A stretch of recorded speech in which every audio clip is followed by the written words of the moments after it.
dari mahasiswa UMSU.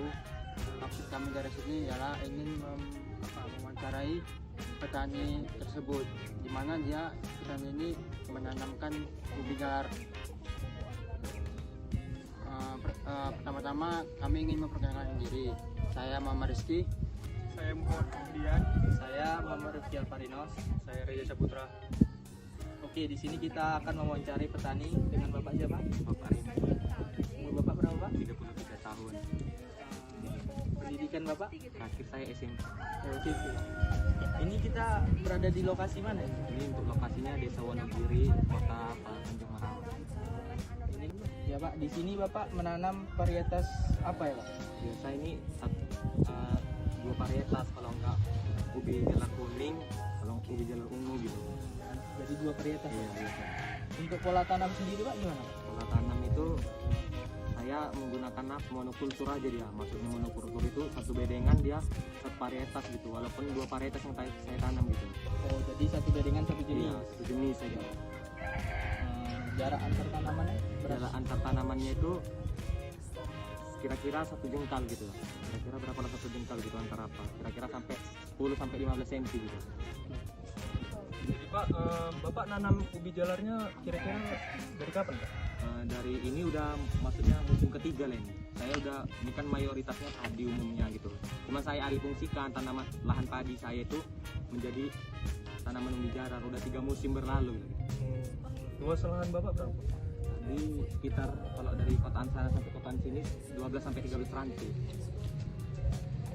Kira-kira Pak, gulma yang sering menyerang itu gulma apa sih? Kalau untuk gulma sih saya pun kurang paham ya spesifikasinya gitu ya. Biasanya rumput-rumput liar aja gitu, rumput-rumput liar yang suka tumbuh apa di tanaman itu juga gitu. Kalau kayak keong-keongan gitu Pak? Keong-keongan jarang, ada juga gitu kan, karena umumnya lahan padi cuman nggak terlalu banyak seperti lahan padi gitu. Ada, cuman nggak terlalu banyak. Sistem irigasinya Pak? Kalau untuk sistem irigasinya kita bukan menggunakan perairan gitu kan, bukan irigasi air, kita itu menggunakan irigasi pipa. Kalau pipa itu sistemnya main selang ya, di selang itu dimasukkan selang berarti di apa lah, dialirkan sampai ke sana ujung gitu, ujung. Jadi Pak, kalau misalnya udah panen ubi jalarnya, ini ada tanaman kayak sumber itu? Biasanya saya dalam lahan sini nggak ada gitu-gituan, begitu panen istilahnya ada jeda kan. Jeda panen itu dimanfaatkan untuk istirahat, waktu istirahat tanam. Biasanya dibiarkan lahan itu sebulan, untuk bulan depannya itu baru diolah seperti pembajakan yang digunakan traktor gitu kan, traktor bajak kelapa itu untuk menggemburkan tanahnya kembali. Nggak ada tanaman lain selain ubi jalar yang saya kembangkan ini sekarang. Ya, Pak. Motong dikit ya Pak. Tadi Bapak kan ada bilang sistem pengairan itu menggunakan selang. Iya. Itu sumbernya berasal dari mana Pak? Kalau Bor air.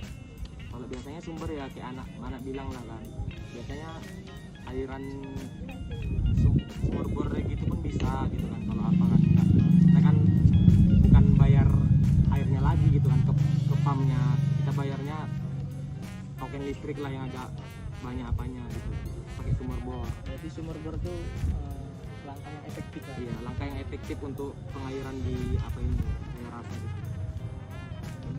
Jadi Pak, kira-kira pupuk apa yang Bapak gunakan untuk lahan ini Pak? Kalau saya menggunakannya itu di waktu sebelum tanam sama sesudah tanam. Kalau sesudah tanam, sebelum tanam itu udah digemburkan tanah itu, udah dibentuk bedengan itu dicampur sama pupuk kandang ya. Tahulah pupuk kandang ada yang kotoran sapi atau ayam gitu. Setelah tanam itu saya biasanya pasti pembuahan gitu lah ya, pasti pembuahan atau pertumbuhan itu pakai pupuk urea gitu untuk mempercepat pertumbuhan. Kalau nggak urea NPK bisa juga gitu. Dan cara penyiramannya seperti apa Pak? Gimana, pagi atau sore? Kalau penyiramannya itu yang seperti saya bilang sebelumnya, menggunakan sistem selang gitu kan, pipa, cuman tergantung kita melihat kondisi tanamannya. Nah itu Kalau menggunakan racun apa seperti apa Pak? kalau racun saya menggunakan bromoxon gitu ya, yang ada kandungan bromoxonnya, misalnya apa untuk ngapain gulma-gulma itulah, hama-hama gitu, apa gulma yang di sekitar tanaman itu pun nggak bisa sering-sering kali kita lakukan, tergantung kondisi tanaman tersebut gitu. Yang ingin saya tanyakan sama Bapak, berarti setiap panen ini kan Pak, itu sistem pemasaran Bapak kayak mana? Maksudnya Bapak langsung ke tengkulak atau agen atau ke pedagang-pedagang yang hanya dipajak daerah Kalau saya biasanya itu bukan saya yang mendatangi tengkulak gitu. Kebetulan saya udah punya apalah ya, istilahnya kompak, agen kompak gitu. Biasanya dia yang datang ke situ gini, ke sini, ke tempat saya gitu. Biasanya gitu, nggak langsung ke pasar-pasar, nggak. Berarti ibaratnya dari yang ingin membeli itu datang kepada bapak, Iya, apa yang diperlukan orang itu, berapa banyak yang dijual orang itu minta sama bapak. Iya gitu. Kalau di daerah sini harga pasar kilonya berapa tuh? Kalau untuk kita lihat perbandingannya gitu ya. Kalau misalnya harga di pasar atau di pajak gitu kan sekitar 3.000, kita nggak mungkin di atas itu gitu, kita di bawahnya. Minimal kita dari lahan ini 2.000 itu udah sangat untung gitu, udah bisa, nggak sangat untung pun cukup menjanjikan gitu lah.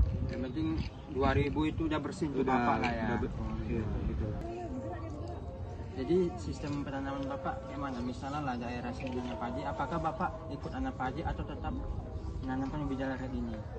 Saya sampaikan di awal tadi, udah 3 musim saya berbeda dengan teman-teman yang lain gitu. Udah 3 musim, memang sih khususnya mayoritasnya padi, cuman udah 3 musim padi saya menanam ubi jalar gitu. Oh berarti bapak duluan nanam padi lah gitu ya? Iya, sebelumnya saya nanam padi, cuman untuk 3 musim ini udah ubi jalar aja saya kembangkan lah gitu.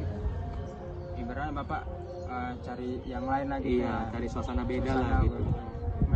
Berarti ibarat bapak gini, berarti misalnya bapak mandikan dari hasilnya atau dari kemudahan dari penanamannya atau gimana gitu? Nah, sebetulnya saya sih suasana baru satu, udah gitu untuk hasil produksi pun lumayan gitu, nggak balik sama padi. Cuman kalau untuk waktu budidayanya itu lebih mudah mana iya, lah gitu, lebih mudah lah, 11-12 juga nggak dibilang apa gitu.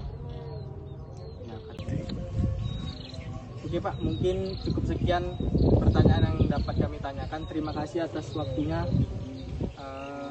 Mohon maaf apabila ada salah kata dari kami Pak.